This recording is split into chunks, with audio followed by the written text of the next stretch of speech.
পাবনার ঈশ্বরদীতে এক ব্যবসায়ীর বাড়িতে হামলা চালিয়ে ভাঙচুর, মারধর ও লুটপাটের অভিযোগ উঠেছে সোহেল প্রামাণিক ও তার স্বজনদের বিরুদ্ধে। বুধবার সন্ধ্যা 7টার দিকে পাবনার ঈশ্বরদী পৌর শহরের 6 নম্বর ওয়ার্ড আরিচা এলাকায় এ ঘটনা ঘটে। এ ঘটনায় থানায় লিখিত অভিযোগ দিয়েছেন ভুক্তভোগী লিটন প্রামাণিক।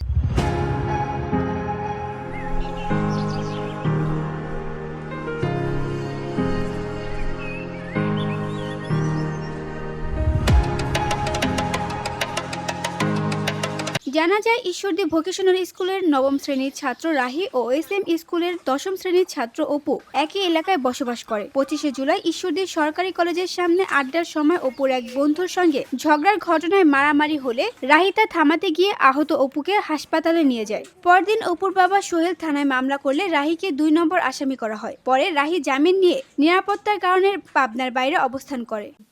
বিষয়টা হচ্ছে টোটালি এমন যে আন্ডারেজ ছেলে পেলে তারা খেলাধুলার মধ্যে তাদের মধ্যে ঝগড়াঝাটি হওয়ার পরে তাদের মধ্যে একটা মারামারি হয়। এই মারামারিটাকে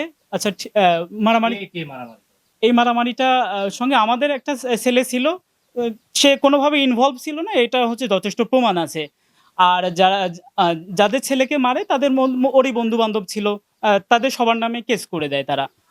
এরপরে আমরা আমাদের ছেলেকে জামিন করায় নিয়ে আসার পরে আমরা হচ্ছে আমাদের ছেলেকে পাবনারও বাইরে পাঠায় দেই। ইভেন আমরা চিন্তা করি যে আমাদের ছেলেকে আমরা তাবলিগে পাঠাই দিয়ে যাতে ও কখনো এই বন্ধু বান্ধব থেকে দূরে সরে যায়। এরপরে সব স্বাভাবিক ছিল স্যার, কিন্তু সোহেল যিনি হচ্ছে যার ছেলেকে মারছে বাদী, সোহেল হচ্ছে আপনার ওদেরই যে 1 নম্বর আসামি, তাকে ধরে মারে, তাকে তার নামে কেসও করছে, তাকে আবার ধরে মারার পরে এখন সে হচ্ছে তার দলবল নিয়ে সোহেলকে আক্রমণ করে।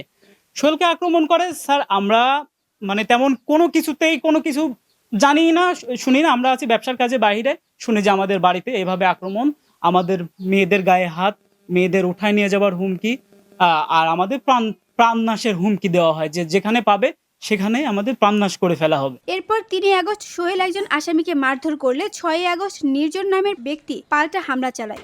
এই ঘটনার জেরে রাহির পরিবারকে জড়িয়ে 6 আগস্ট সন্ধ্যায় সোহেল প্রামাণিকের নেতৃত্বে প্রায় 20 জন রাহিদের বাড়িতে হামলা চালায়। তখন বাড়িতে পুরুষ কেউ না থাকায় হামলাকারীরা লিটনের মেয়েকে তুলে নেওয়ার চেষ্টা করে ব্যর্থ হয়ে নারীদের মারধর করে এবং ঘরের আসবাবপত্র, মোটরসাইকেল, টেলিভিশন, ফ্রিজ ভাঙচুর ও স্বর্ণালংকার সহ নগদ টাকা লুট করে নেয়। যাওয়ার সময় প্রাণনাশের হুমকিও দিয়ে যায়। মারামারি হয়েছিল, মানে ওরা বন্ধু একসঙ্গে ছিল। এখন বন্ধু এই ছেলে বলে গালাগালি পড়েছিল, তো আমার ছেলে ও থামাতে কোন ছেলে এসে যে ও চাকু মেরে দিছে ও বুঝতেই পারেনি।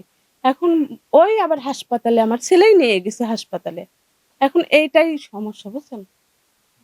তারপরে এই যে আমার বাড়ি ঘর এসে ভাঙচুর করলো, আমাদের মারলো, আমার মেয়ে বের করে নিয়ে যাচ্ছে, বলছে যে ওই লিটনের বুক ধরে নিয়ে এসে মারবো। আসলে আমি আমার ছোট ভাই বোনদেরকে নিয়ে টিভি দেখতেছিলাম, তখন হঠাৎ করে দেখলাম যে শব্দ হচ্ছে অনেক জোরে, আর চিল্লাচিল্লি ভাঙচুরের শব্দ হচ্ছে।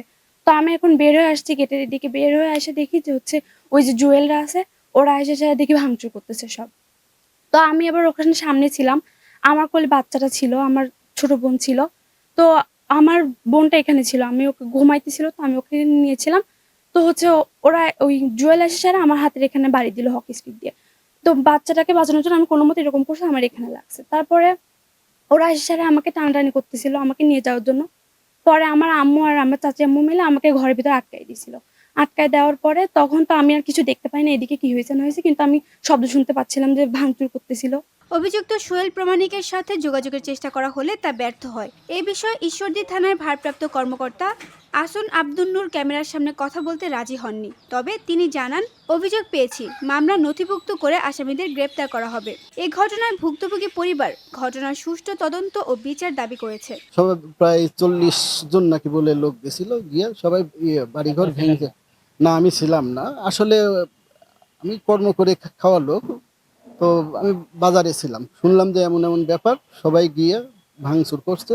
এখন আমি আমার এই যে ক্ষতিগুলো হলো, এর ক্ষতিপূরণ এবং আমার যে মানহানি করা হচ্ছে বারবার, মানহানি যেটা আসলে হওয়া উচিত, যে আমার ন্যায্য যে বিচার, এটা আমি চাচ্ছিলাম। VOD Bangla news desk.